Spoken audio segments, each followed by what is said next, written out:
kept pushing on, but then you went too far. When your ship has sailed and all your dreams are lost, everything is wrong, you feel like it's your fault. Just remember, I will be there for you, baby. Remember, there's nothing out there to get you, don't forget it. When life throws lemons, just call on me. Just call on me. Just call on me. Just call on me.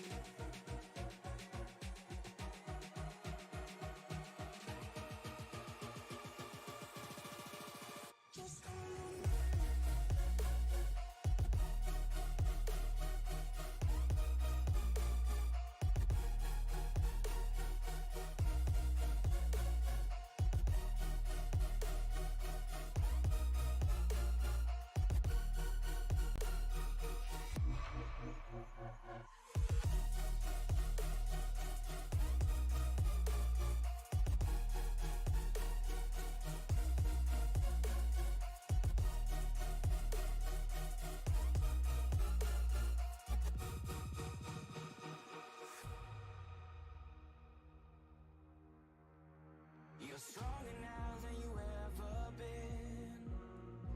You gotta leave now, it's time to catch the wind. You will climb up high and look through the clouds.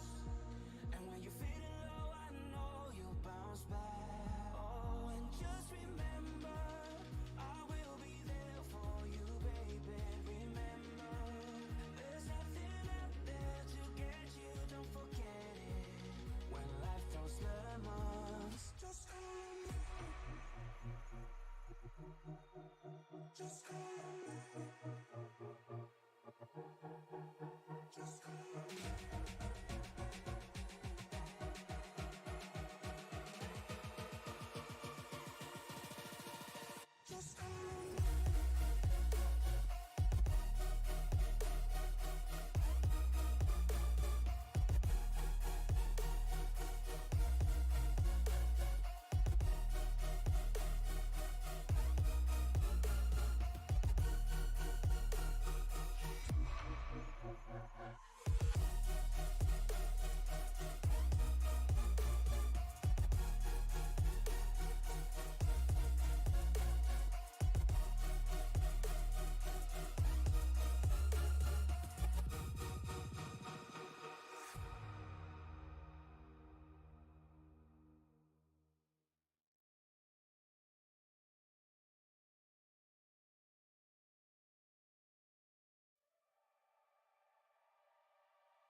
Good evening, ladies and gentlemen. Welcome to Phoenix for the Elite ARCA series this evening. My name is Jonathan Leach. Joining me in the SRM booth today is going to be Matthew Metler. Matthew was here last week for Richmond, and I hear it was a great event. Tonight, however, the champion is going to be crowned here at Phoenix. Justin Agnazak, he is kind of leading the standings coming into this one. Closest driver to him in the standings is Ed Morris behind him. So qualifying has already started for this event. We have about 4 minutes remaining on qualifying. We got a little bit smaller of a field than we would like, but Matt, excuse me. These drivers never disappoint. I know you've really had fun watching these shows. There are a couple little moments, but the show is always a lot of fun.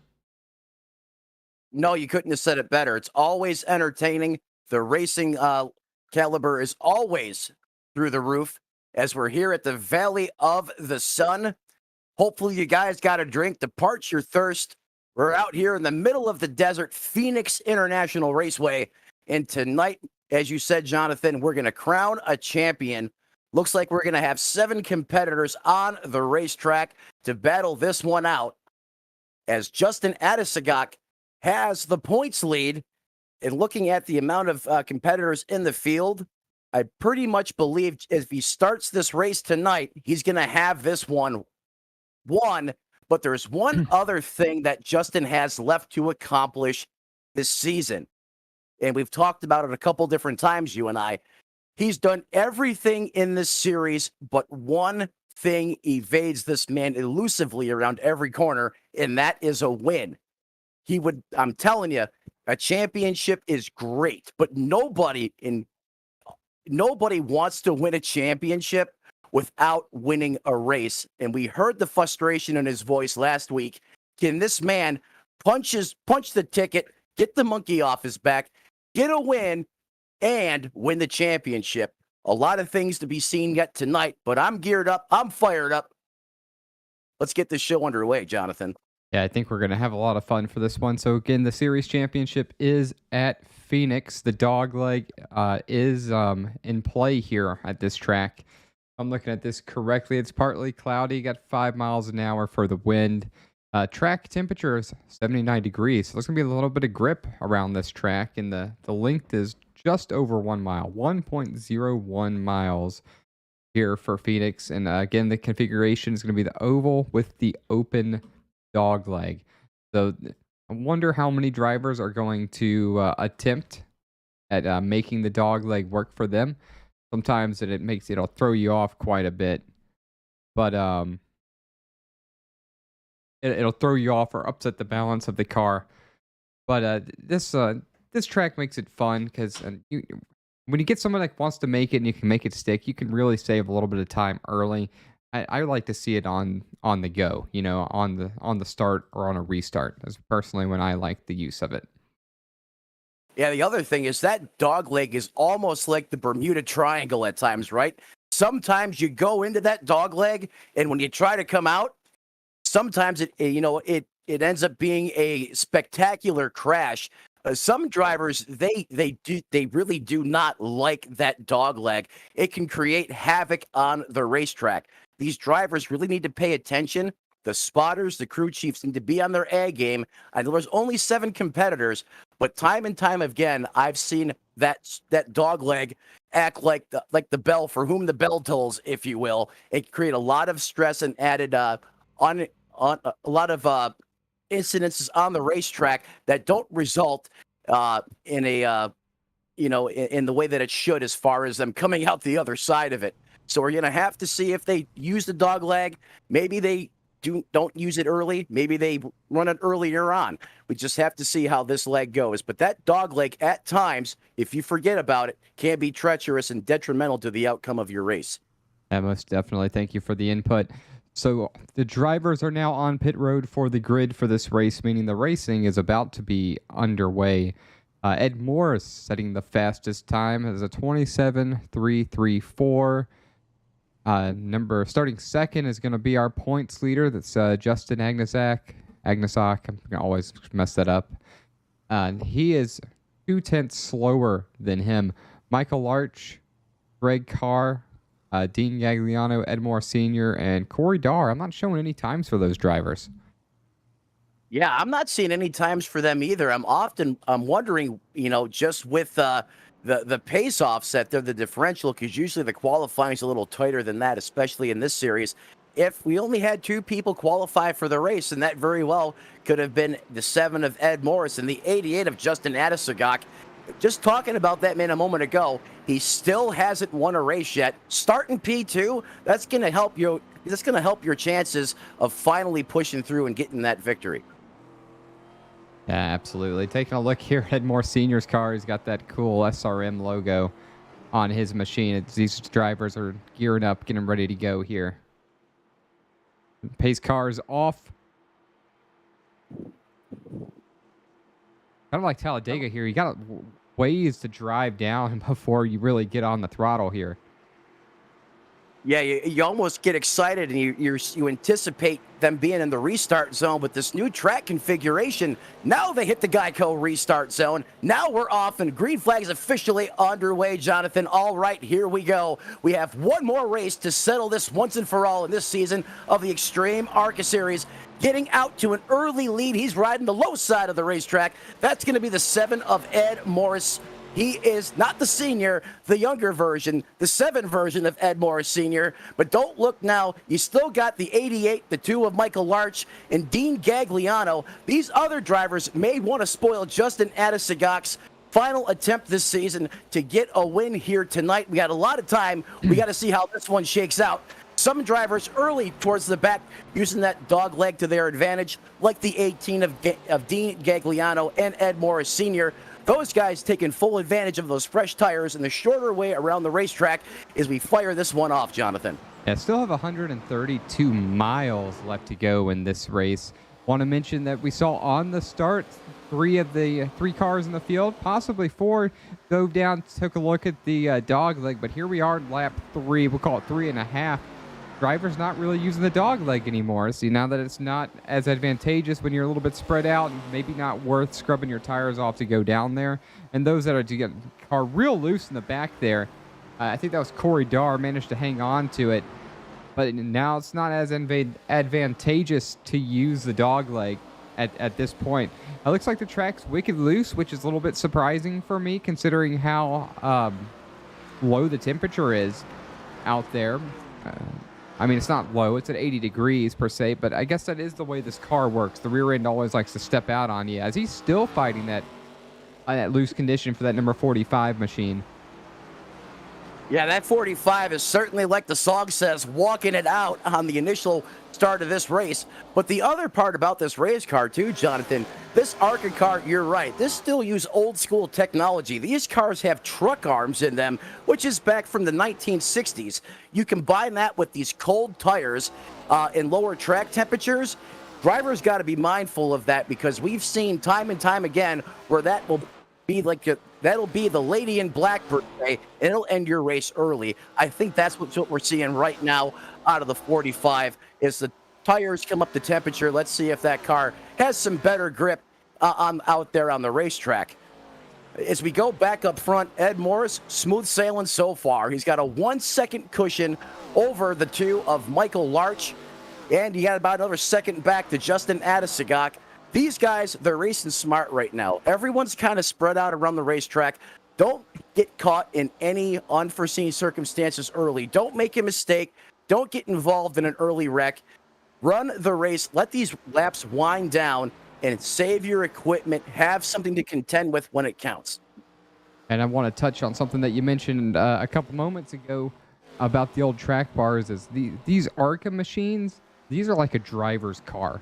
If you find yourself driving different cars and you're just a little bit slower than those guys that are always winning, and you're looking for a little better handling of the car, these are a great car on the service for iRacing to kind of cut your teeth and really learn about car control, because they are a little bit harder to control. And the car really responds well to the inputs that you make. And what I mean by that is it gives you really good feedback on the inputs that you make that you wouldn't quite get from the next-gen car based on how the suspension is. So I was always told, if you're trying to really get a handle, or if you find yourself in a bit of a slouch in your iRacing career, drive some market cars for a bit, get the control and the feeling back to what you're used to, and then go ahead and go back into the cars that you're wanting to race and wanting to run in. You know, man, something I want to see really badly is I really want to see a super late model series. I think they make for really great racing when you've got a good group of drivers in fields, and I just think super late models are really an awesome machine in general, and there's not enough love for those cars. What do you think? No, I agree with you, Jonathan. I don't think there's enough love for the ARCA car. I think it's probably one of the most underrated cars in iRacing. And just to second what you said, myself driving these cars personally when I compete in iRacing, I was horrible. I found myself in a slump, just like you said. I'd find myself trying to push harder. I would spin out getting into the corner. If I tried to accelerate faster, I was in the wall. It wasn't until I accidentally jumped into one of these ARCA cars and the light bulb went off. I could do exactly what you said. I could, as a driver with the current tech and where it is, I could feel the race car. I felt connected. In using this car, I was able to improve my driving performance. I was able to improve my pit road performance. it just made me all around better race car driver when I got out of the seat of that race car. So I agree 100%. If you guys are listening at home and you iRace yourself, jump in this ARCA car, turn some laps. It will teach you so much about racing. It does not get the credit it deserves. In the second year, last comment there, Jonathan, super late models. Oh my gosh. If you're someone that goes to your local short track, super late models produce great, excellent side-by-side racing. And they're similar to this ARCA cars in a lot of sense. It's a tubular chassis. The sheet metal's hung from it and has a lot of the same characteristics. I would love to see a super late model series myself. I agree with you on both. Yeah, super late models just make for a really, really cool racing, especially when you've got like 3/4 mile racetrack and half-mile racetracks and always on the throttle or on the brakes or doing both or turning right and turning left at the same time. Looking right now, following our points leader, Justin Agnazak, out of Kenai, Alaska is his hometown. That sounds a little bit colder than where I am, and it's rather cold up here in Michigan. We can't all have it sunny like you do down there in the great state of Florida. Following Justin around right here. Then we're going to go on board with him, and then I'm going to let you talk about how great Florida is. Hey, okay, so look it. I get it. The Valley of the Sunshine, if you will, the Orange State.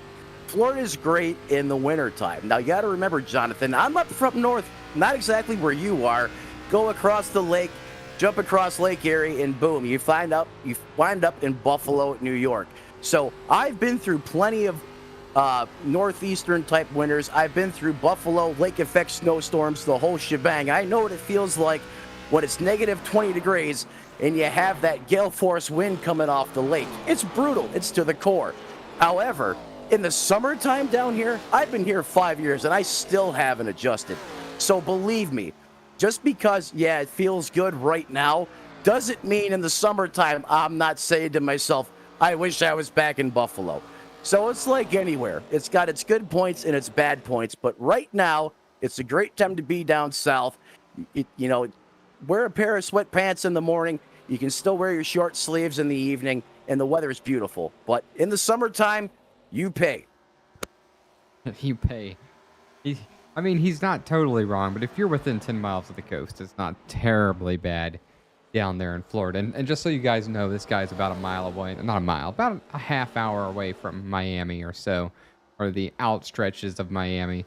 But following Ed Morris around up front, seeing him take a peek at that dog leg a little bit. He's just led every lap so far in this one. Coming to lap 19 of 135, so about 20 miles complete in this one. Holds about a 1.3 second lead over second place and driver of the number 2, Michael Large. Michael Large under siege now from Justin. I've lost it. Matthew, please. Agnes Agak. Thank you. Under siege from our points leader.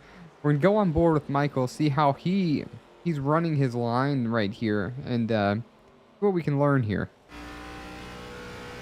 I want to see if he's running really defensively or if he's just kind of running his own race. Yeah, that's one of the things I love about jumping on board, especially with iRacing. And I don't think they do this in broadcasting in real life enough, because you get to see exactly what this driver is doing as we're kind of looking out the door cam, looking back at your points leader. Look at the wheel of that race car. You can see he's got some negative offset in that car, which this ARCA car responds really well to this. It helps get the car into corner, rotate the center. Right now, to me, from my standpoint, Jonathan, I don't really think he's running too much of a defensive line. I think he's doing what he needs to do. He's focusing out the window. He's letting his spotter do his job, letting him know where the traffic competition is behind him, and he's setting his marks. He's just getting in that rhythm. Phoenix is a very rhythmic racetrack, and he's also probably watching Ed Morris, seeing what type of line he's running. Can he run that line? If he can't run that line, look for him later on in the race to start moving around a little bit to find some speed that benefits his race car and his racing style so he can contend for the win later on. And it's all about the line that you can drive. You know, it's not about what your competitors are driving, because your competitor might be able to drive one line and then you just can't make it work.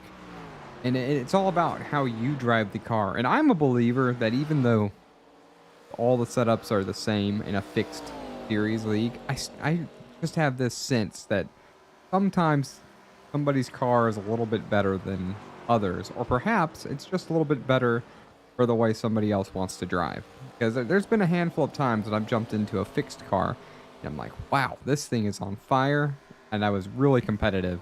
And then other times at a track that I like, it just wasn't there. Now, I'm taking variables out as track temperature, how many cars are on the track, what the weather conditions are like, which iRacing does an excellent job at painting the full picture and how the forces interact on the cars. But I'm a believer that the cars have a little bit of a difference to them. Well, I agree with you. There's been times when, for example, this racetrack right here is very temperature sensitive. But there's been times when I've jumped in this ARCA car at this racetrack and I felt like I was on a rail, almost like one of those slot cars from back in the day where you put the track together, you set the car in it, it had a little pin that would hold it on the racetrack, and you could just pull the trigger, aka the throttle, all the way back, and that car would just fly. You know, I'd finish that race session, I'd come back in, and I was horrible. The car was not in the racetrack, and I'd have to completely almost relearn how to drive it again. So, you know, I think myself included, at times there's just cars, maybe how the session loads, you know, that sometimes your setups are better. But looking at the differentials right now on the racetrack, you have over 4 seconds through the top 4. And I want to go back to what we were talking about earlier. So Michael Larch, he's in P2 right now. He's 1.3 seconds back of Ed Morris Sr. At times, I think all these different race car drivers, you know, go through this mental process or this over the course of the race. And that is, you know, if you're not as fast as the guy in front of you, you know, getting back to this again, what can I do to make myself better and faster? Certain racetracks, I can look at the driver in front of me and try to run their line. Sometimes that helps me. As you were saying, sometimes you can't. And there's plenty of times where I haven't been able to. So that's where team communication comes in, because sometimes as a driver, you get so bottlenecked on, you know, beating yourself up mentally in that race car. How come I can't get my car to perform like the guy in front of me? You forget to do other things. If you're bad on entry, roll out of the throttle, back off early, let that car rotate into the corner. You know, not being under load on the spring, you know, having more of a balance entry to the corner as far as weight distribution. That sometimes helps these cars rotate better. If you're having problems off the corner, you know, instead of just mashing the gas, roll into it a little bit, play with that throttle. These ARCA cars are very, very receptive to small driver inputs. Manage what you have as far as your different tools inside the race car. That's throttle, gas, brake bias, and use those to your advantage. And hunt around. Don't be afraid to try a different line. 7 times out of 10, if you do that over the course of the run, you're going to be better later on. And that's where seat time and experience comes in. And that's one thing Justin Adesagak, your points leader, does really well. If you watch him over the course of these races, he always seems to come to the front near the end of the race. And a lot of that, I believe, has to do with 2 things. 1, saving your equipment, and 2, not being afraid to go outside the box and try something with the line that the other competitors aren't doing and making it work for you. And I think that's one thing the 88 of Justin Adesagak does really well, and why he's your current points champion, because he's always, P2, P3 when the checkered flag falls. And while we were mentioning that, I'm sure you saw, as did everybody else that we were following in here. We watched Justin Adesagak pass Michael Larch for the P2 position. Been working on him for the better part of 25 miles for a long time. And now Michael Larch isn't just rolling over. I've seen him get a little bit squirrely coming off a corner, trying to keep up with them and stay with them. I mean, at this point, you're going to have to pit. And in fact, you know what? I'm looking at left front of Michael. In fact, the front end of Michael Arch's car. And look at that right there. Does it not look?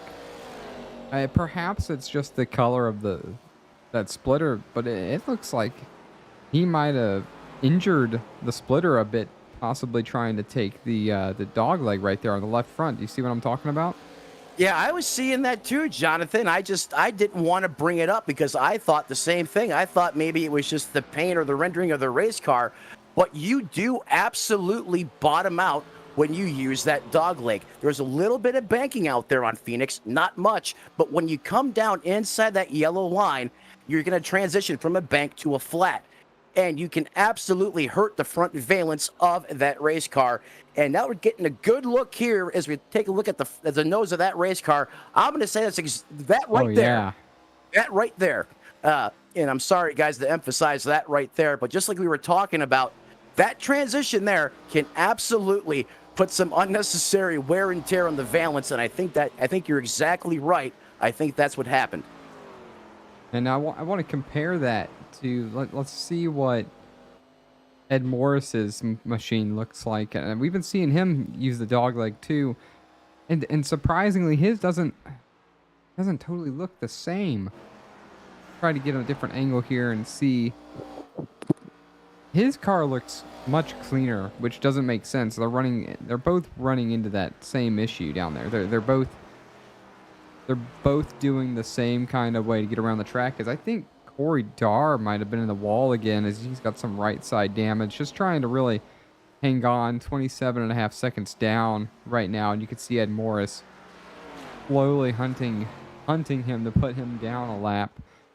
Really hasn't. This one started really rough for him. He just had a bit of a blink out right there, and then another one.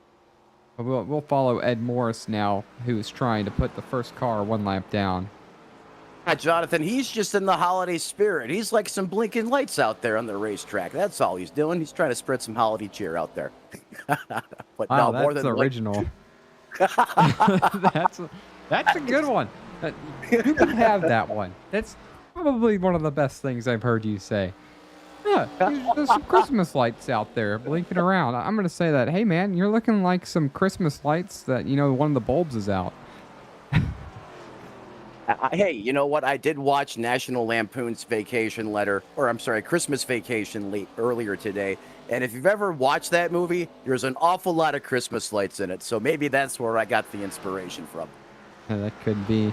But we're coming to lap 40. Looks like he's been put a lap down. Morris is still out front. We're going to take our first break. We're going to have plenty of racing left, the better part of 90 miles. And we'll be back here in a couple moments. And for those of you watching, this racing league is going to be racing Mondays, Tuesdays, and Wednesdays starting in January. It's going to be ARCA Cup cars, ARCA trucks, and I believe it was Xfinity cars. And I will confirm that later. But this is really the league that you want to be in. I tried to be in the Tuesday night league. It just didn't really work out. I wasn't able to be competitive based on the other things that I have going on in my life. But these are the guys you want to race with. So on that note, Matthew and I will be right back.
Back with you now after the short break and still following currently not much of a change since when we left you about 2.5 minutes ago.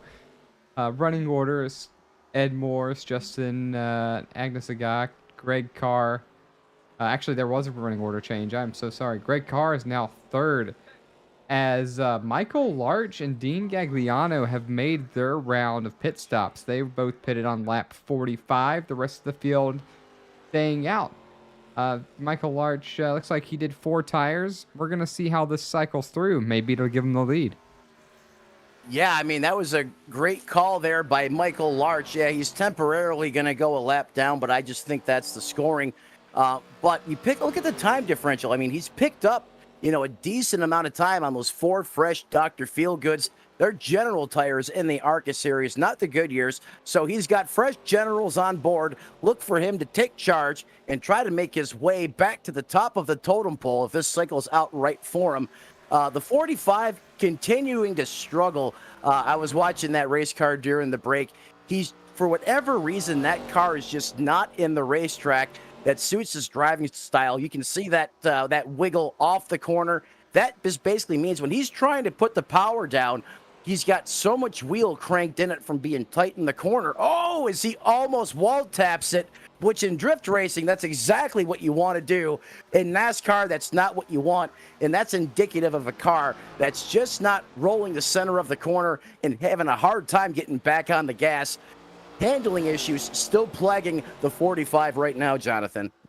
Yeah, and he's got company right now because you got Michael Arch and Dean Gagliano, the number 2 and the number 20, number 2 and the number 18 machines trying to get around him. Now, this is going to be for position between these guys. They're going to make quick and easy work of him with those new fresh tires, as we're just going to continue on rolling here. Lap 51 of 135, not quite halfway, but we're getting there. Top 4 have not yet pit. And you can also see Ed Morris closing in on Ed Morris Sr., trying to put another car 1 lap down. At this point, if you're going a lap down on the track, I feel like you get lapped and you pit. In fact, I might pit now. But I feel like once you get lapped, you go ahead and you take your pit stop, because you'll be a little bit faster and maybe be able to race around and get your lap back, as Ed Morris is gonna go around Senior.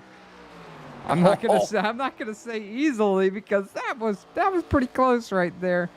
That was pretty close, but he got around him without too much of an effort. So I'm curious to see how long Ed Morris Senior stays on track. Yeah, I mean, you're absolutely right. And when I'm in the race car, sometimes if I know I'm going a lap down, if the leader's just coming, if he gets within a second of me, sometimes I just, bite the bullet. I'll duck down pit road and I'll put 4 fresh tires on the race car. And 9 times out of 10, as long as there's not that dreaded C word, I don't want to be the commentator that drops it and then it happens on the racetrack. But, a lot of times that works to your advantage. And with only 7 cars out there on the racetrack right now, and this racetrack is just a tick over a mile long, it's ain't a 1.5 mile track. It's not a 2 mile super speedway. You can make that play to your advantage, and I think that's the right call, Jonathan. Yeah, at this point, you don't really have much more than you can really do in that area. And we can tell at this point that these leaders are trying to make this a one-stop race. I'm going to assume that these guys put in a lap 45 because they can make it from the end there. I don't know if that's going to be a race-winning strategy. I don't think so. But we're going to find out, because, Michael Larch isn't a slouch. We saw that. He was P2 for the better part of 35 laps, 40 laps. So we're going to keep an eye on this fairly closely. It's not like there's too many cars to keep an eye on to watch that and to see how that happens. So we're going to keep a good eye on that and see how that shapes up. I want to mention, though, that first and second are the only drivers anywhere remotely near each other. And they're 1 and 3/4 of a second separated. You got to go back 13 more seconds to get to Greg Carr and the number 24 machine, third. And here comes the points leader down pit road now. Yeah, Justin Adesagak is not going to let the mistakes of last week bite him in the rear. He's bringing that car down pit road as he's currently made the commitment line, and he's looking for his pit stall. He's going to take a wide entry into the pit box as he's almost completely out towards the wall, and that's perfectly fine. You can absolutely do that as he rolls into his pit box here. Get a smooth, clean entry. Don't perfect. Make sure you always stop before that white line. If not, you got to put it in reverse, and that's costly time. The jack goes up on the race car. They're going to go to work on that Chevrolet Impala SS. Get 4 fresh tires put on it. Fill it up with gas, drop the jack, and he is away across the exit cone as he's going to be coming back up to speed out there on the racetrack. But look for him to anticipate what the leader of the race is going to do just by a lap or so. Get him out there on the racetrack with fresher tires just a little bit longer than the leader. Let him use that to cut in to the deficit. Sorry to cut you off here. So that also brought down Ed Morris. So Ed Morris came down. His pit stop was 0.3 of a second slower than our points leader. And his pit lane time was a little bit slower as well. But now I'm not showing a pit lane time for Justin Adesagak. I hope he's not going to have to serve a penalty here. Now, I'm not showing a pit lane time. That was my next thing. Hopefully he did not get a black flag or caught for speeding on pit road, because that would be treacherous and extremely difficult to overcome. The last couple races this series has ran, cautions have been at a premium, and I mean that in a good way. But that would certainly end your day, in my opinion, right now. But as this cycles through, we've seen Justin Adesagak on pit road just before the leader, Ed Morris. They've come off of pit road, and now let's take a look at the differential, Jonathan. And in spite of the faster time on pit road, there seems to be a sizable gap between the two. And I mean, I believe it was about a 1.6 second gap before they came down, and now it's only 1. But I really thought that it would be a little bit more than that, especially with the 0.3 difference for the pit stop.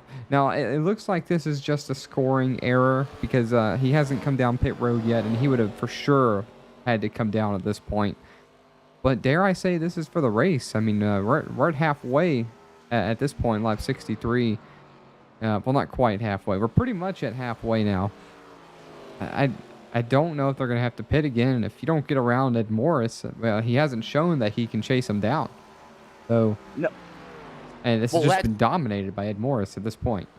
Well, that's exactly right, Jonathan. Adesagak just has not shown that he has the performance in the race car to go up there and contend, let alone pass him for the lead. That's I bet money, Justin Adesagak, when he came down pit road, hopefully thought he caught him sleeping, and he would have been able to have a couple more laps out there on the racetrack before the 7 came down pit road. But Ed Morris, he's a clutch race car driver. He's smart. He knows the questions to be asking, and I bet you as soon as Adesagak came down pit road, his crew chief got on the radio and said, pit this time by, because they know that basically right now, this is pretty much a 2-car race. Technically, it's a 3-car race, but right now, the battle for the win is going to be between the 7 and the 88, Justin Adesagak, most likely. Ed Morris doing Ed Morris type things out there on the racetrack, which has just cost Adesagak an opportunity to win, to race for wins all season long. And now, while we were busy following that, we absolutely did kind of forget about Michael Arch a bit. He went from being several seconds behind these guys to now he's got a 2-second lead over Ed Morris. He's about 0.5 a lap slower than these drivers, but I expect that to even out in about the next 10 laps. But at 0.5 a second, or half a tenth a lap. Half a second a lap. Golly. Holy cow. That's embarrassing. I'm so sorry, folks. This is why I'm not a professional. But I don't think that gap is going to be 2 seconds in 10 laps. But Michael Larch might have found himself a golden egg to get him back in this race. He may have, and that's exactly why I said technically it could be a 3-man, because I'm not sure on how this strategy is going to play out. But as of right now, I mean, Michael Larch is looking like, that was, I mean, making everyone else put the dunce cap on temporarily, because, I mean, he is solidly in the lead. He has over a 1.5 second advantage. But Jonathan, the other side of that is he's going to have to pit sooner than these guys out there. And I mean, at time and time again, we've seen at some point in time over the course of a run. Now, certain racetracks impact it more than others, and Phoenix is one of them. Tires are going to, having 10-lap older tires is going to offset that time differential. Phoenix is hard on tires, especially, using that dog leg right there. And I know the other guys behind the two of Michael Larch are as well. We saw the damage that it did to the race car. I mean, that also impacts the tires. It accelerates tire wear. It scuffs them. And Phoenix is an abrasive racetrack. I mean, the Phoenix wears tires out. I don't care how good you are at getting into the throttle, letting the car roll, and how smooth you are on the gas. Does that help? Absolutely. But Phoenix will wear those tires out and will slow the performance down of that race car. And at some point, the tires on the 7 and the 88 are going to overcome that time deficit and put them in a position to win, as we see Ed Morris now starting to put the pressure on the two of Michael Larch. And it took him about 10 laps, sort of what I expected to get there. And as you see Ed Morris coming down low, he's going to use the dog leg to his advantage. It's not going to be enough. Not quite enough to clear him right there. They got to stay off of each other. Ed Morris is going to take this position, but Michael Larch not giving it up easily. And now what he needs to do is just kind of hold these guys up the best he can, and he's making Ed Morris use up his tires. He's playing this excellently, staying in his way to where he can't throttle out of the corner the way he wants. It's going to work out now. Ed Morris is going to clear them both, as Justin Agnesagak is trying to make his move for second place also. That was almost really big. You saw Larch drive in really hard, and uncharacteristically of Mr. Consistency, he drove in just as hard, probably trying to clear him, and that was almost a collision right there, and they both managed to get on the brakes and stay out of each other's way. But now, if I'm Michael Larch, you just want to maintain the best you can here. Well, not only that, I mean, Ed Morris just cash advanced Justin Agnesagak a Christmas gift, because those two fighting side by side like that allowed him to eat up a substantial amount of real estate into the time differential out there on the racetrack. And Justin Agnesagak got by the two of Larch with ease. He made Ed Morris pay for that pass out there on the racetrack, and it substantially slowed him down. How much of his tires did he have to use up, not having the preferred line, getting held down on the racetrack? That's exactly what Justin Agnesagak wanted to see, and he got it. Let's see if this continues to go in the 88's favor the rest of the way, Jonathan. Lap 75 of 135, so 40 laps to go here. Not 40, what am I talking about? My math is struggling today. 60 laps to go here. And I am expecting another round of pit stops. That's probably going to be led by Michael Larch. And I'm trying to think, he pits around lap, I don't know, if he pits around lap 95, that basically splits this in half, or lap 90. He took the lead. He got the lead about 20 laps after that. It still took about 10 or 15 laps for these guys to catch him. That sounds kind of close, trying to do that math right there. Of course, I just made it up in my head, so we're going to see how I do as a crew chief here, but that's what I would target. I think I would target a lap 90, 93 pit stop for Michael Large. That's assuming I can't make it, and I don't think he can. But so lap 90 pit stop for him, and then just see what happens. I think at this point, the worst he finishes is third. And you know what? I think that's a game-winning strategy given his current position on the racetrack, Jonathan. I back you up on that 100%.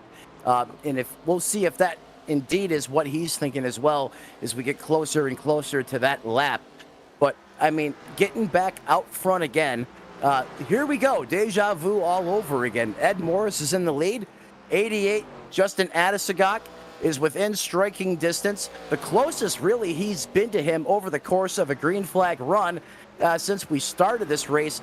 Just a tick outside of 0.7 of a second is the differential. It's holding steady at 0.68 seconds. They're running very similar lines out there on the racetrack. Ed Morris, he's using the dog leg. Justin Adesagak, he's using the dog leg. Justin Adesagak, he's using a little bit of a different entry into the corners, especially 1 and 2. I've noticed he's a little bit higher in his race line. Ed Morris, he likes to run the bottom of the racetrack or get at least down to the, whoa, he almost had a little bit of a power slide there as he has a lap car up in front of him while trying to turn down the racetrack and take use of that dog leg. And that car got loose. That could have been treacherous. And look at the amount of time that should have helped the 88 make up. Oh, he had a wiggle. That's where he lost the time. I was going to say that was about to be another Christmas bonus in Justin Adesagak stocking, but that wiggle is going to cost him the amount of time that he was going to make up. He's a little bit better, but still showing just under a half a second. And this just goes to show how lapped cars can really affect your race. And Ed Morris, he had some trouble, then got a break when Justin Adesagak had the same issues trying to get through this as well.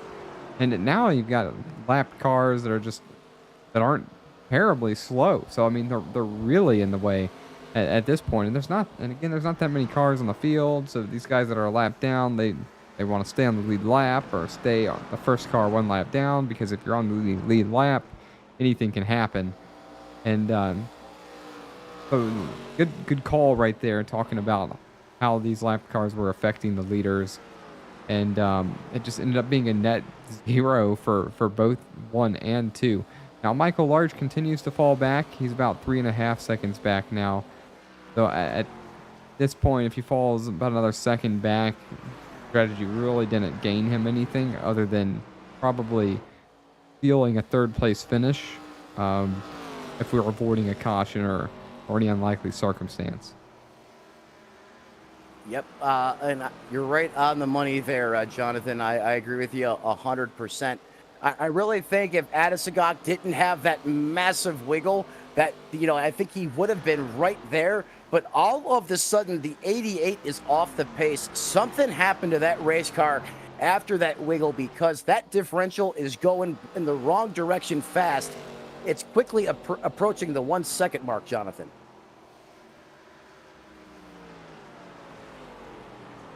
I think we saw some drivers running really hard and some tires getting used up, and now having to back off and just gonna try to maintain your gaps and wait till this last round of pit stops and then at that point you have what you have, and you just go race, and whatever happens is gonna happen.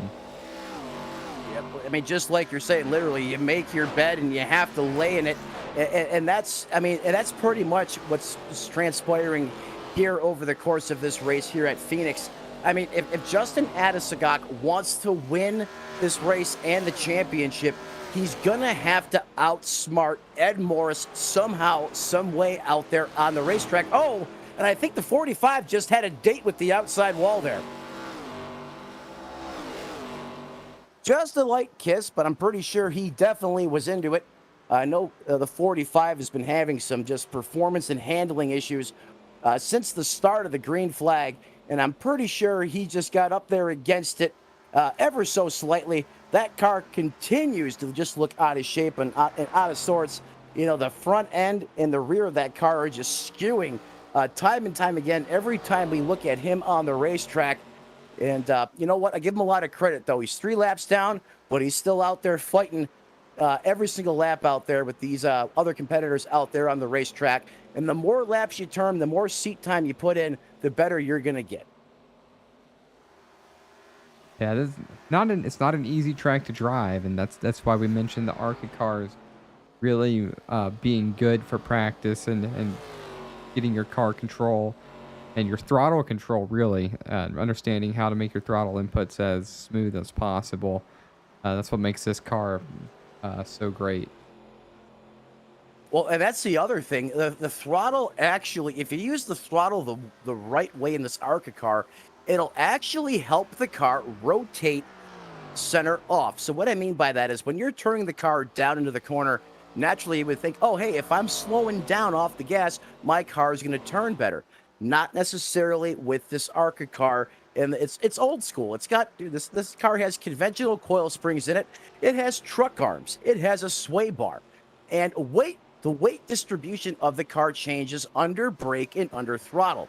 It's rear-wheel drive. So when you throttle that car up, naturally the front is going to want to pick up and it's going to want to transition that weight to the back of the race car. When you hit the brake, that's going to be the opposite. It's going to want to throw all the weight forward on the front tires on the nose of that race car. So the throttle in this ARCA car and other tracks affect this more, but you can actually use the throttle to help this car rotate the center of the corner and off. And it's a weird feeling at first, and that's something that you just have to get over time as we see, we got the 2 of Michael Larch coming down pit road, Jonathan. Yeah, coming down pit road, lap 92, similar, pretty close to what I was predicting. I think this is his best opportunity to win this race or come home P3. See how long his pit stop takes, make sure everything goes clean here. And for him, it's just going to be, let's see what happens. So right side's up, right side's down, left side should be going up. There it is right there. 13 seconds, 14.28 seconds. Down pit road. Coming out right now, trying to see what his pit lane time is. Wow, very fast pit lane time. 54.47 seconds. Now, this just brought Ed Morris and Justin Agnesagak down pit road as well. So, because those 2 drivers are not staying out like they did last time, I don't think this strategy is gonna work out for Michael Larch as well. But what this will do is probably put those 3 drivers in fairly close proximity, because pit lane time for both of those, for Justin Agnesagak and Ed Morris right now, looks like they're going to be a little bit slower than what Michael Larch had on pit road. So curious to see how much time he gains on these guys for the last 40 laps.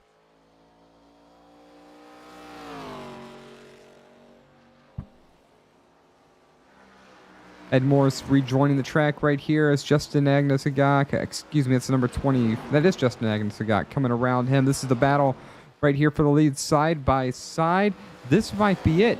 This could be it right here. If Agnesagak can get clear of Ed Morris, and he will. New leader, Justin Agnesagak. Excuse me, not the new leader.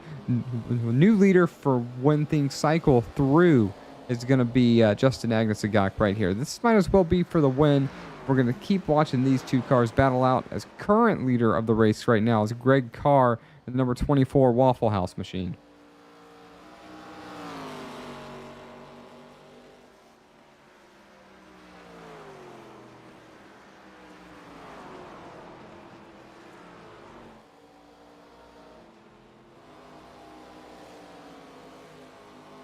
Michael Larch only 2.5 seconds back, pitting on about the same cycle as the 2 leaders. So he didn't really close the gap that much, but they're on the same cycle here. So if he's got the ability, he might be able to drive these 2 drivers down and catch up with them. So coming to lap 98, Agnesagak finally taking the lead and getting it because of the hitting 1 lap sooner than Ed Morris. But Ed Morris isn't out of this one yet. Continuing with lap traffic right here. makes it hard for the 88 to get around, but still in the preferred line for the number 7 as well. So really not a net gain for either one of these drivers. But Jonathan, what was I saying? Justin Adesagak had to do something to outsmart the 7 of Ed Morris, and he comes down pit road 1 lap sooner. Bad Santa's going to cash in on the Christmas gifts that he got from the other drivers early, making it tough for the 7 of Ed Morris to get by, and he is now your race leader, Justin Adesagak. The first time in a long time that I can remember that he has been out there in the lead. This race car here, yes, air does affect the performance of the race car, not as much as the next gen, but this man finally has clean air to the nose of the race car. He passed the 7 for the lead. All sights now point to Adesagak. Can he close the deal, Jonathan? Can he continue to drive this car off into the night in the Valley of the Sun as it sets and win the championship and win his first race in the series?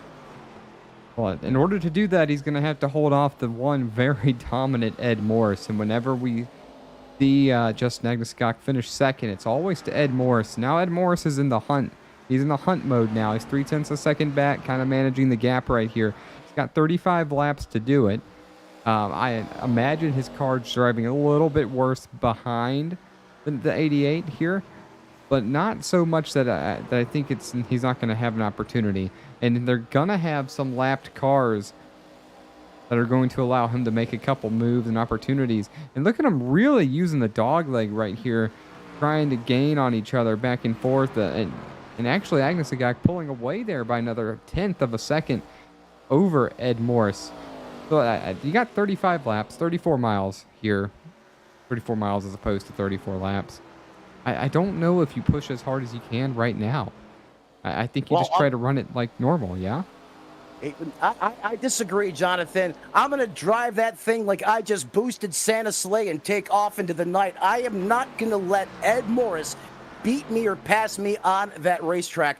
I'm going to grit my teeth. I'm going to grip the crap out of that wheel, and I'm going to push the pedal through the floorboard because I am not giving him a chance to get this lead back from me. I'm not managing anything right now. I am going to run as hard as I can. This is the last race of the season. I've come close so many times. You heard how heartbroken that man was. It was really getting to him. I'm going. I'm running as hard as I can from here on out. And you know what? I feel really bad for the people that are going to be watching this in hindsight later that aren't with us live right now. Because, I mean, we've, like you said, we've talked to them. We understand some of the emotion right here. And,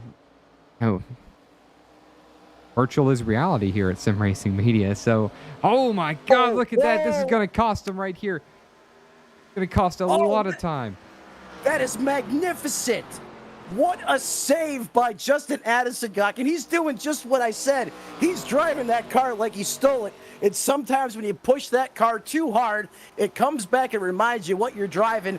And that ARCA car, almost ARCA checked him out of shape. Great recovery by Justin Adesagak. However, that is going to allow the 7 to bring himself back in and turn the pressure back up. But what a save by the 88. That was incredible. And it was incredible, but I don't believe that it was without repercussions, as I'm certain that skidded the tires quite a bit, put some heat in them, and wore them down a little bit. I mean, sliding more than going straight, so that's never going to be good for your tires. That brought Ed Morris right back to him, but you see Ed Morris get loose right there trying to catch him. And you're right, and they are both driving as hard as they can right now, and I guess I understand because this could be championship for the championship, because the final round they use both races, so Richmond and this race, to decide the champion. So at this point, these two drivers are really battling for a lot at stake right here. And you know, Ed Morris has always come out on the better end of these two drivers right here. And you know, I don't know if you drive as hard as you can right now, but like you said, you're going to, and that's what we're seeing on track. Coming to lap 108, winding down quickly. This is going to be a good one. It's going to be a great one, Jonathan. Now, here's when you don't. This is what you do. This is what I would do if it was me. I'm going to drive that 88 until I can't drive it anymore. If the 7 gets to me, if the 7 gets by me, then I'm going to switch into conservative mode. I'm going to let that 7 carry that, carry that energy, all that hype that he has built up inside that race car, and hope he continues to drive it hard. I'm going to back off a little bit, see if I can let my tires cool down a little bit, and try to make one more push on him for the win. But right now, that 7 is still behind me. Big wheel, big power slide out of the 7 of that race car. They're still using the dog leg. If it was me inside that race car, I'm not using it anymore. But hey, I'm not the one competing in this series because I just don't have the skill set these guys have. But if I'm the 88, I'm going lights out until that 7 passes me.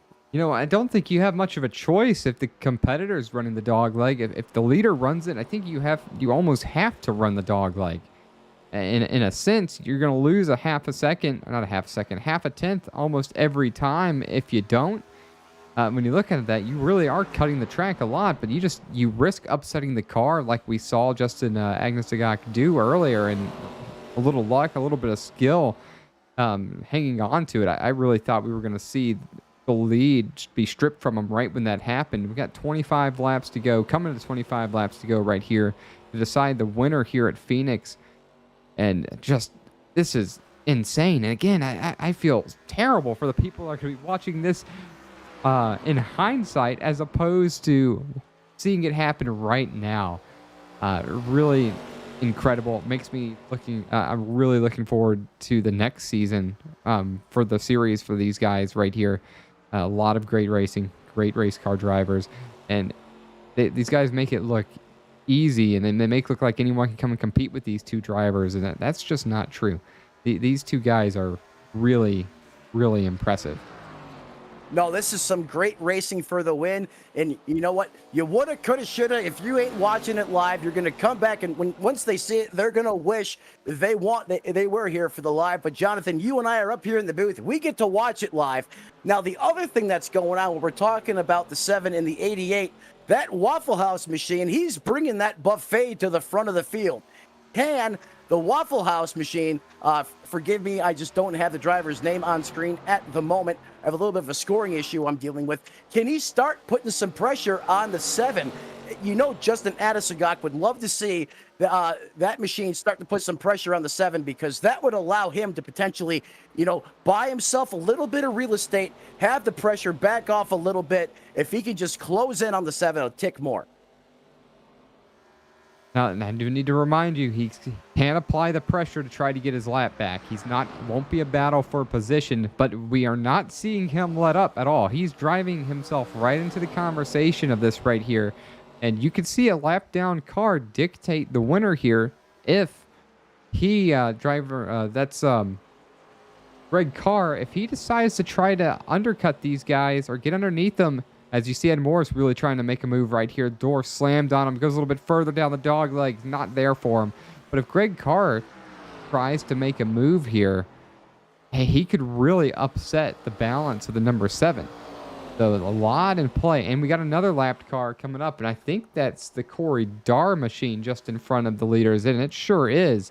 And we know this is the machine that's really struggled all race, right up there next to the wall. And oh my goodness! Holy cow, did he hang on to it? Oh, stand by. He did not. He did not. Oh, I am sick right now, Jonathan. I am sorry. I don't mean to lose my bearing, but right now I am disgusted with what just happened out there on the racetrack. I can't believe it. It's just inopportune place to catch a lapped car, and he tried. We're going to go back and see how it happened here. That is so heartbreaking. Try to see how this happened right here.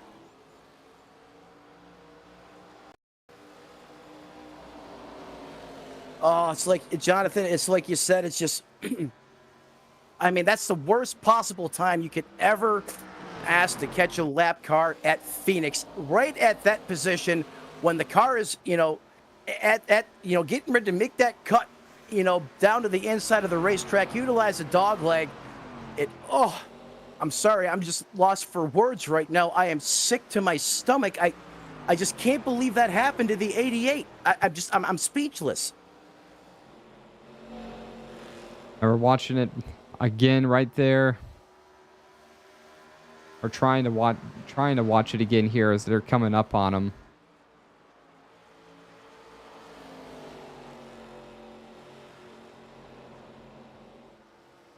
You know what? And unfortunately, and I sometimes we use this term, it's a racing deal, slow usually, especially in NASCAR. But that really was a racing deal. As unfortunate as it may Oh, be. yeah, you see it. He was trying to drive off the corner as best as he could, and he just ran out of room. Sorry to cut you off. Oh, that's just tragic. That's just really sad. I mean, Justin Adesagak has literally had a black cloud over him, bad voodoo, when it comes to winning a race this year. Just if it could possibly go wrong or not his way, it has happened, and it happens here in the Valley of the Sun. It happens here at Phoenix. He finally had the tides reversed. He had Larch chasing him. I'm sorry, he had Ed Morris chasing him for once. He got the lead. He got to pit road lap sooner. He was driving his tail off. They both were, and he falls victim to wrong place at the wrong time, at the worst time possible. Yeah, really unfortunate. He's still on pit road, not back at this time, and Corey Dar also suffering damage from what happened. And that just got Ed Morris out in front over Michael Larch by 3.5 seconds with 14 laps remaining.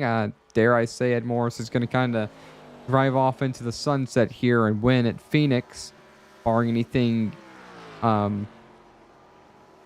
ridiculous or uncharacteristic happening. That's just talk about a season. Yeah, I mean, talk about a season. I mean, even for, the 7 of Ed Morris, this guy has had great performance. Is that a little bit of cording I just seen on that tire in that last camera angle? That's really impressive, isn't it? That's crazy. But it sure is there. You can see it. Yeah, that tire might not make it. Someone needs to, I don't know if they're watching the broadcast, but they might want to jump inside there, hey, and say, you know what? You might want to come down pit road and put left sides on it. But you want to talk about technology and how good iRacing is. Wow, look at that. It doesn't get any better than that. And that happens in real life. You drive these race cars as hard as these guys are driving, and that absolutely happens to tires in real life. Jonathan, look, that is incredible.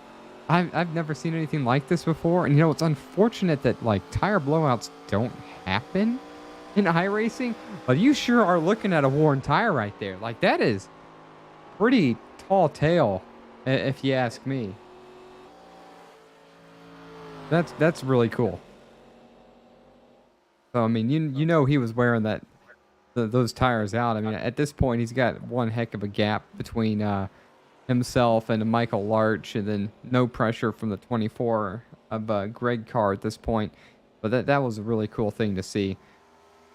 Yeah, I've never seen that before ever in my iRacing career or in my broadcasting career. But that is just, if you're wondering how good iRacing is with their models and their AI, it doesn't get any more realistic than that. And you could even see the cording in certain, on certain parts of the tires, was worse than others as we continue to watch him go around the racetrack. That is just incredible to see that type of realism in this simulator. You certainly get what you're paid for. That's just impressive that iRacing is able to replicate that. That's incredible. I've never seen that, and I'm still kind of speechless. When I first seen that, I kind of was, did I really just see that? Almost like when Ross Chastain walled it at Martinsville. But that was awesome, and hopefully you guys at home got to see that. That was really cool. I hated it. The Ross Chastain thing. I hated it. It was really cool, but I hated that. That was disgusting. But it worked. I loved it from a point of, hey, I've been watching racing plus 20 years and I've never seen anything like that in my life. I hated it for Denny Hamlin. I mean, I was absolutely sick for him. But it was, in the moment, it was one of the coolest things I've seen in automotive racing. It shocked the world. I don't think there's going to be a better highlight all year. I really don't. If that is not in the top 5 highlights of sports this year, I don't know what deserves to be there. I mean, there wasn't a more clutch thing. Maybe aside from Christopher Bell literally winning every single race he had to get in. It would have been clutch had he won the championship, but that was just insane. Yeah, I think of, I mean, how bad do you want it moments, you know, out of any sport? I think that has to be number one. I can't think of anything that I've seen, you know, watching football, baseball, automotive racing. I think for me personally, that was the most spectacular thing I've ever seen. And that's right up there with Beastquake back when Marshawn Lynch played for the Seattle Seahawks. I mean, that's right up there with me. But here we go, Jonathan. I mean, we're getting down here closer and closer to the end of the race. Justin Adesagok's not coming back out on the racetrack, and you know, maybe his car is unfixable, or maybe he's just decided he's had enough. And you know what? If that's the case, I totally understand from his position. I mean, you heard it in his voice last week. And then to be sitting there in the position that you are, to overcome the gremlins and finally get around the 7 and be in position, and just to have that happen out on the racetrack, I would be sitting on pit road right now. But, I mean, the 7, I mean, he's very deserving, you know, of a win and a championship as well. I mean, he's contended. He's put himself in position. He hasn't cracked under pressure. He's been in victory lane multiple times, and he's been consistent all year long. And consistency and putting yourself in position leads to wins, and ultimately wins what? Wins championships. And with the updated ruling and scoring you were just talking about, I would say that would make Ed Morris your champion, as the way they run right now. Yeah, we will confirm that at the end of the race here in a few moments, but that's certainly what I am expecting right now. Ed Morris last week finished 3rd, so he finished behind Justin Agnesagok. But Agnesagok did not win the race. That was Michael Larch who won the race last time. And Michael Larch sitting 3rd. He was 48 points behind Agnesagok as of yesterday, or as of the last race. So I don't think he can get there. But 26 points behind for Ed Morris, and Ed Morris is going to come out on top, and Agnesagok is going to finish this one 6th, almost last, here on the halfway through his last lap. So we're going to confirm and find out, and we're going to let you know. Yeah, we're going to...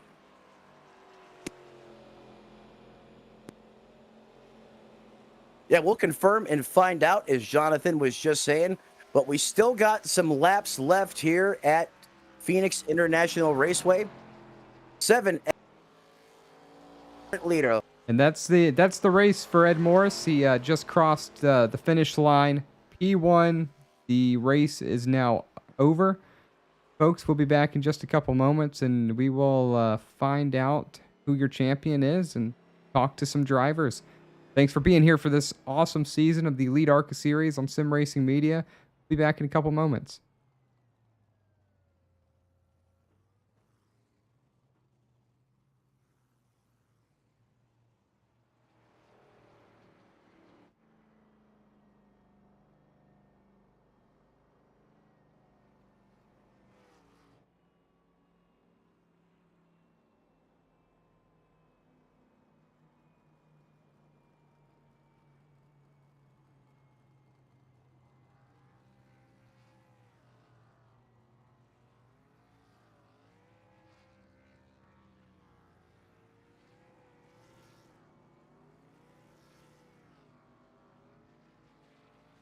All right, we see Ed Morris really burning it down here at Phoenix at the season finale, conclusion of an awesome season here for Elite ARCA series. It's part of the Extreme Scoring Racing League.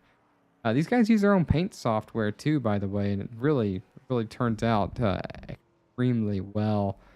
Really want to thank these guys for being a part of Sim Racing Media for the last few seasons. Burnouts seem complete, and Ed Moore is coming down pit road now at this time. Waiting for a couple more moments to just get confirmation. See what's going to happen as Ed Morris is going to try to drive down to victory lane. Check this out. What a place to park. Victory lane for the party in Phoenix. What a drive. You know, a dominant for the whole race. We thought for a minute it was his race to lose when he was running P2. Some lapped car trouble. Found himself back in P1. And he finishes this race in the P1 position. Hold on just a couple moments and I'll be able to confirm with you whether or not for sure if he is our champion.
Jonathan, we are back here at the Valley of the Sun Phoenix International Raceway.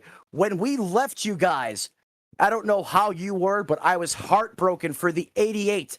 He was in position to win his first race and the championship. He got caught at the wrong place, the wrong time. We left you guys. We thought that took him out of contention for the championship and a win. This just in, guys, the story is going to continue to morph and change. We have confirmed from Race Control that Justin Adesagak will be your champion. The 7, Ed Morris, is ineligible due to how many races he's actually competed in over the course of the series. That's going to DQ the 7 from being the champion. Adesagak, he may have not got the win, but Jonathan, he's still the champion. Champion indeed. Just want to clear that up just a bit. It wasn't that he was ineligible. It was that the gap was still a little bit too much to make even by winning the race. However, Justin Agnesagak, no wins on the season. We were just talking about it, exposes the system. Ed Morris with 5 wins on the season, and Agnesagak is going to be your champion. So I kind of wonder how he's going to feel when we bring him up in the booth, you know? Like, heartbroken, almost wins a race, but you're the champion. I don't know how to feel about that. I don't know how to feel about the past 10 minutes personally. I mean, and I'm not even in the race car. I'm up here in the booth with you, and I don't know how I feel. We're just going to have to see how the 88 feels.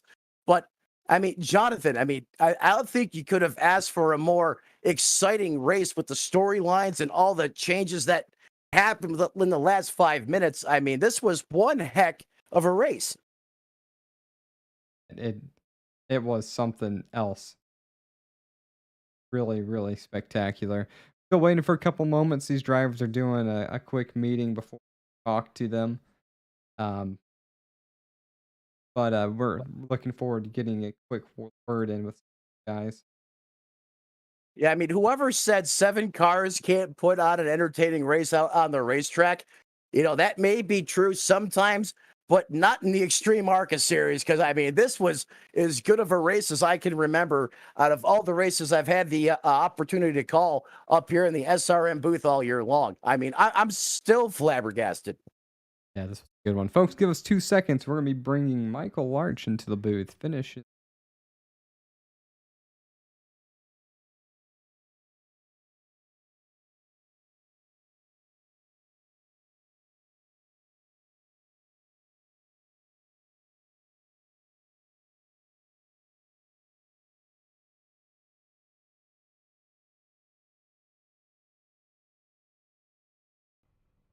All right, we got Michael Larch just finishing up his driver's meeting. You got us here in the SRM booth. Michael Larch coming home P2. Phoenix, the championship series right here in the Valley of the Sun, Michael. You come home runner-up, 2nd position. You graded 3rd. Tell me about that race from your perspective, start to finish. It was pretty neutral all the way through the runs there, I felt, on the tires. Obviously, the first, 3 to 4 laps on cold tires, a little loose as the run got going. Tightened up a little bit, turned on your brake bias a little bit, but just took care of the tires, didn't burn them off too early, and then they were good all the way through. It seemed like tires may have had a little more wear than, some of you guys may have anticipated. Was that the case out there tonight? For sure, in some areas, depending on how hard you were driving. That first stint, I probably took it a little bit too easy. I didn't think the guys would be able to maintain that speed throughout the whole run. So at the first pit stop, I really pushed it pretty hard, and the tires held up. Not terrible. I mean, a little bit more wear, pushing a lot harder, but they were still pretty good underneath you throughout the whole run. So it was just a matter of Ed and Justin got out there, and once they got out there by like 5 or 6 seconds, and I knew the only way I could catch them is by trying to pit early and leapfrog them. It definitely seems like there was, some pit strategy, cat and mouse games going on with as far as when you guys were all going to decide to take your last green flag pit stop there, because it seemed like that really gave you, an advantage or a disadvantage, where you pitted, time-wise relevant to the leader. Oh, for sure. And that's why after that first stint, I pitted, I don't know, probably like 8 or 10 laps before those guys did. I made it up and got a 4-second lead on them when I leapfrogged them. So I was hoping during that second stint I pitted with 45 laps to go, I believe, that those guys were going to stay out like they did the first time. And I was pushing real hard after that last pit. I was going to try and get out there as much as I could and make it extremely hard for those guys to pass. But as soon as they saw me come down pit lane, they came down the next lap and the second lap after that. So once I saw that, I knew it was over. And I don't want to say there you almost showed your hand too soon, because we see so much in racing, whatever the leader does, they're either going to replicate it or they're going to do the exact opposite. But definitely not short of effort tonight for you here, Michael. I want to congratulate you on an awesome season. It's been fun watching your racing compete out there on the racetrack. One last time I want to ask you as we close the season out, who do you want to thank on that machine before we cut you loose? Yeah, Natural Bite Prep, Timber Dust Woodworking. You guys up there at SRM doing the media and the broadcasting week in and week out. You guys kill it. Everyone at Extreme Motorsports, Ed, his whole team, all the sponsors, Elite for sponsoring the ARCA series. And I guess all the guys that I race with this season, this is a good group of guys. I know we kind of dwindled down there at the end, some guys falling out. But the guys that stayed, man, they're awesome. Good group of guys. We had a blast week in and week out, racing around one another and just having a good time. Well, there he is, ladies and gentlemen, your second place finisher, and we certainly appreciate that shout out right here at SRM. We appreciate you being out there on the racetrack, being able to call all your great racing all season long. For the final time this season, he comes home second, the number 2 machine, Michael Larch. Thanks, guys. All right, Jonathan. So who else are you able to dial up for us to talk to? Well, the next driver we're going to try to get in touch with is, I'm going to go with, might as well try to talk to our third place finisher and Ed Morris, and we might as well get Agnes Agaka as well.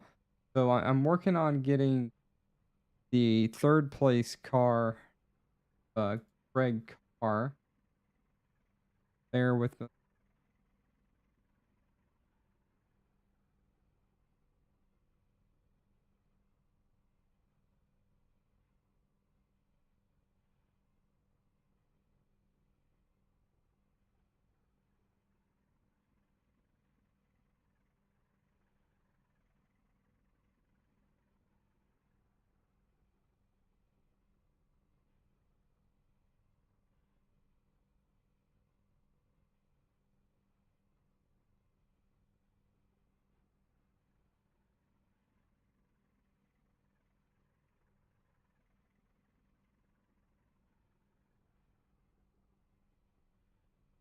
Joining us in the booth now, driver the number 24 machine, Greg Carr. Greg, you finish almost a lap behind the top 2. Can you tell us what you drivers were battling out there in this race? The pushing tight feeling, or the car gets snappy loose towards the end of these runs? And do you think anyone could have made it a one-stop race?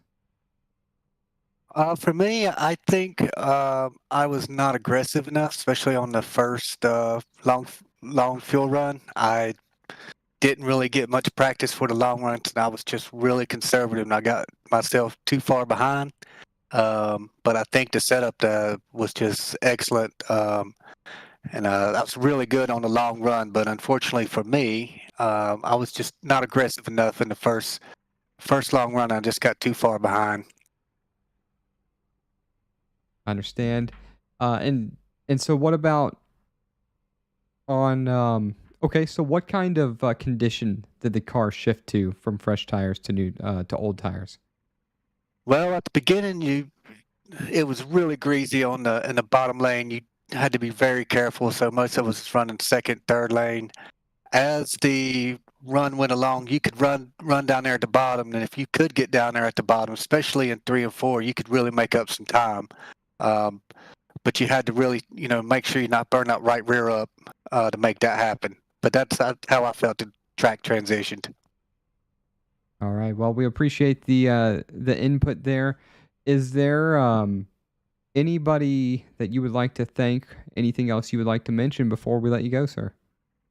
Yeah, this is my rookie season, so it's my first time having a podium, so super excited about that. Team Birdie Racing, just a small little group of us. Thanks to Corey Darr, who his was first season this year as well. He's mainly runs dirt. He just got out here to learn how to run some asphalt. So appreciate running with him, and we're looking forward to coming back here next year and being stronger. All right, excellent words from third place finisher Greg Carr, and awesome job in your rookie season with these guys. They're a lot of fun to be a part of. So I hope you enjoy a little bit of time you have off, and I know the next season starts pretty quick. Oh yeah, well, I sure did. I appreciate you guys also for putting the show on for us, and thanks a lot. Absolutely, thanks. Well, Matt, there's only 2 more drivers to get, but we're going to go with your favorite driver and our champion. So we're about to go ahead and bring in Justin Agnesagak, and you can ask him all about the, oh my goodness, what happened and how he feels at the same time.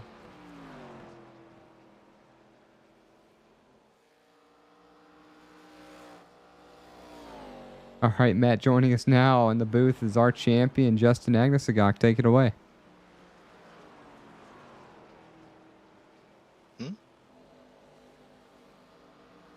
All right. Well, Justin, congratulations. You managed to pull this one off, and I was a little worried with the incident and then Ed finishing in the lead, or winning the race. I can't imagine the kind of emotions and feelings that you're having on this one. Do you mind talking to us about those? It was going good until it wasn't. I didn't see the 45 at all. I was too busy mirror driving until I looked out the front windshield right at the last second, just cut it left and just plowed the wall. But overall, it was a good season.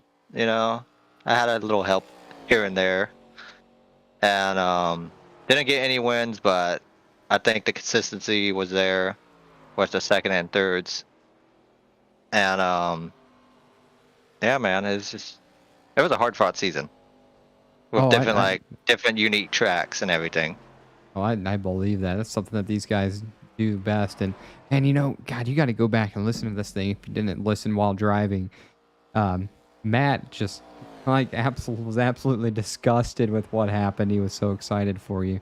Just kind of breaking the wall that we're supposed to have. We're not supposed to have favorites, but we've watched you be so close so many times.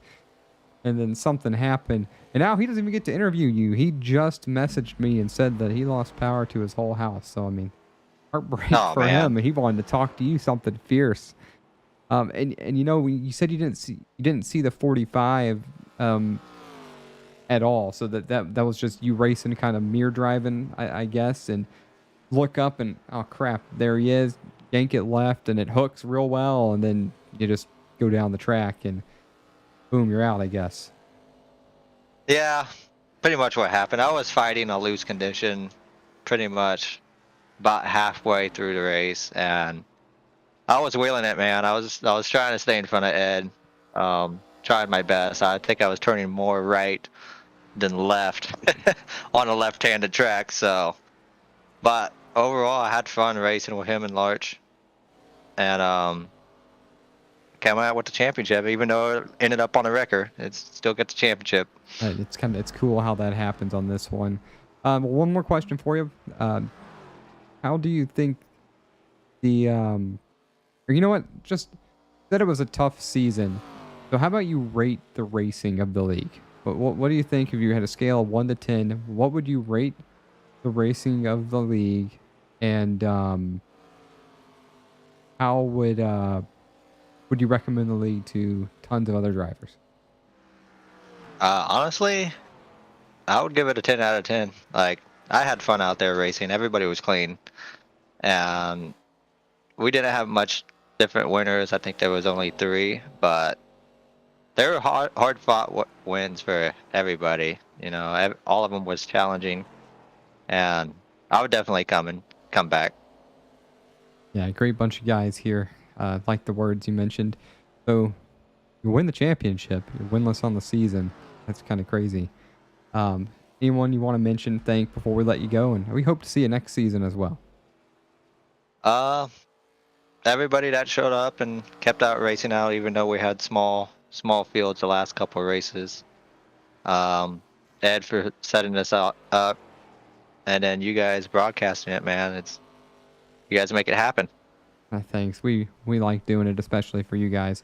Well, folks, it's just Agnes. Help me out. Anasagak. Anasagak. Okay, so I get it every There you third go. time. I'm so sorry. And then when I do get it, I say it so fast, and it sounds like I said it fast because I'm afraid to mess it up. So I hope you don't hate me for that. I'm trying. I really am. No. We were just talking about my last name down in the general chat too, so everybody butchers it. It's been like that my whole life. It's just a native last name, and non-native people trying to say it, so it's kind of like a tongue twister. So it's all good though. I think it's unique and a cool last name. Anyway, congrats on the championship win. Thanks for being here. Thanks for the kind words. I'll send you on back. Yeah. Hope you enjoy your night. Thank you, man.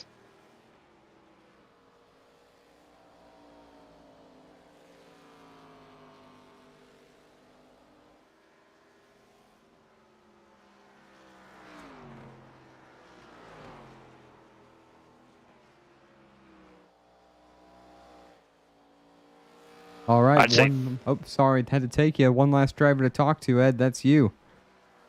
Oh, yeah, sorry, no worries. I'm so sorry. You're probably in the middle of something important. You know how you run the league and then you win all the races at the same time.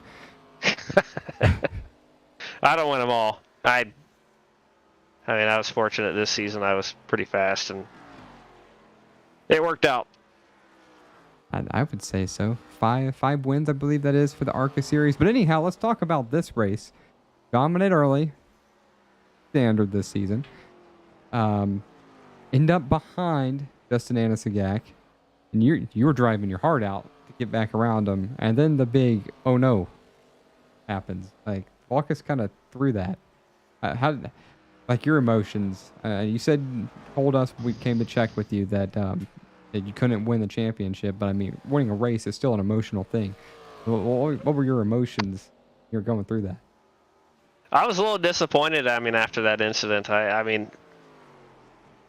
Justin. I mean, we've been running close all season long, and it's been tight, good battles. I mean, Michael too, all three of us there. But yeah, toward the end there, he got ahead of me a little bit on pit cycle, and I tried to do my best to stay with him and trying to figure out opportunities to best way to get around him to get a good run. And he was driving the wheels off of that thing, and so was I. And we unfortunately caught a lap car at just a very worst timing, just exiting a corner, and neither one of us really saw him until it was kind of coming off the corner. And I saw him a little bit sooner than Justin did, so I had a little bit more time to react on the wheel, and unfortunately he wasn't. And I was hoping he was going to save it. We was going to be able to get around the lap car and keep battling out to see who could, get around each other or wreck each other for the win, or whatever happens at the end. But it was unfortunate that he wasn't able to keep that car together, and we weren't able to see what was going to happen at the end there. And I thought it was kind of crazy. I was talking about y'all coming up on lapped cars and how they can affect you. And 2 laps after I said that, the whole incident happened. I'm just like, oh my gosh, this is mind blown. And that Matt broadcaster's curse. Well, I'm not gonna say that. We weren't talking about one of y'all winning right there. We were talking about the battle and the lapped cars having something to do with it. However, Matt's reaction to Justin wrecking out was that of a fan. We're not supposed to be fans in the booth, but we've watched you two battle, and he'd be so close so many times, and it's like, God, it happened again. So it was emotional, and it's messaging back to the SRM headquarters and like, guys, y'all gonna be watching this. This is turning into a thing, and it was a lot of fun. But Ed, now the floor is yours. It's the end of the season. I know we got a lot to look forward to coming up in a few weeks. The floor is yours. Whatever you want to put out there, go ahead. I just want to say I appreciate everybody at Extreme Motorsports for everybody's hard work and putting this thing together and keeping it going. All the drivers that we do still have, and the fans, all our sponsors. Elite Entertainment, thank those guys for sponsoring us this season. Agent Inc. Racing for the setups, man. You guys put some rocking setups underneath these cars for this season, and we couldn't ask for much better. And then, last of all, you guys, Sim Racing Media, man, these guys have been with us for the last few seasons here to a few of our series and kind of growing with us. And it's been awesome having these guys here. And I appreciate you guys and everything that you do and sticking with us. And, you guys are our voice here in the league. You put the entertainment out there and broadcast what we do. So greatly appreciated. And yeah, next season's coming up. We're still trying to figure out what we're doing exactly. We got some start dates here, but they're not exactly planned, not exactly set in stone, as we've had a few fallouts with some sponsorship and still looking for sponsorship for next season. But just stay tuned and there'll be some announcements here shortly. Well, we're definitely looking forward to the announcements, and it's always been a pleasure. We enjoy doing your shows and enjoy racing with people too. But that is that end. Thank you. Awesome on the win. Dominant season. It's unfortunate that you can't win the championship with how dominant of a car you had, but Unfortunately, I missed a few races. I mean, that's how it is. this man runs the series and he still has to follow the rules. Oh yeah. Just want to put that out there. This is the league to be in. That's how I try to tell anyone that I talk to or whenever anyone. But anyway, Ed, we'll send you back. Talk to the rest of your guys. Wrap one up. Thanks for putting on an awesome season once again, and looking forward to the rest next. Appreciate it, man. Thanks. See ya. Matt, I know you're back with me now. Florida wins getting you. Sorry you had to miss the interview, especially with your fan favorite driver, champion of the series. But you're back just in time for us to wrap up the show. Yeah, I'm back just in time. And remember how we were talking about me living in Florida earlier? But let me add this in as a negative. So Florida, depending on which county you live in, they like to do this thing called automatic grid updates. And when they do these updates, sometimes your power will just randomly die. And that's what happened to me. And of course, I bombed out at the interview that I was waiting to hear. And I heard what you said, reacted like a fan. And it's not so much I reacted like a fan. When you get the opportunity to watch these series and be up here in the booth and you talk to these guys and you hear the emotion pour out of them week after week and you watch them race and you see the effort these drivers put in, I'm a very, I'm a very electrified person. And when I see that happen, I kind of reminisce a little bit sometimes. And it wasn't so much that I'm a fan. It was just, I feel that, I always try to put myself in the driver's shoes or think, hey, how does he feel? What is he thinking? And that was, a main reason for the reaction. And, sometimes how I support, Atasagaka and these drivers. It's just that, how could it not be heartbreaking when you put that much time and effort into it? And I guess that sometimes that just comes through, in the real time. But I mean, you want to talk about exposing the old point system. Justin Atasagaka, just can reference him one more time. You didn't have to win the race, but you just had to be consistent enough to win. And with the old scoring system, maybe that's why we have this. We saw the chase and now this playoff system. It does a really good job at enforcing, and making the point that you have to win. You have to win races to be in it at the end of the season. But Jonathan, I think we got one heck of a race tonight. It was highly electric, it was action packed. And I don't think you could have asked for a better way to close the season out. It's been fun calling this series, and I look forward to January. Yeah, looking forward to what's going to happen. Like Ed Morris said, not sure those dates are set in stone yet, but one thing's for certain: this league will be off and going some more. So we're gonna come on over here and talk about the final race results and wrap this one up. Finishing P1, but missing out on the championship is Ed Morris with a dominant 5-win season. But he designed the rules, and when you miss races, hard to win. Didn't work out. P2 belongs to Michael Arch, and Greg Carr rounds out the top 3.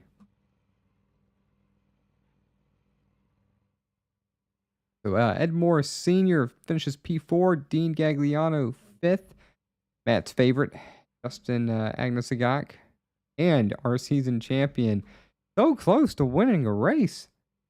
He still won the championship, so not much more you can ask for. Corey Dar, not the race that he wanted, but kudos to him for sticking it out. He stayed in this race as long as he possibly could with the machine that was struggling. I just want to say thank you for that. I think that was a really cool thing to do. And we appreciate everybody at Extreme Motorsports, the Elite ARCA Series, everybody else that we broadcast here for Sim Racing Media. Special thanks to my partner in the booth, Matt Metler, and everybody else back home for SRM. We appreciate you. And don't forget, SRM is where virtual meets reality, especially when it comes to racing. Jonathan Leach and Matt Metler, we're signing off for the evening. You can catch us on Thursday for the Fired Up Esports Racing League. Good night.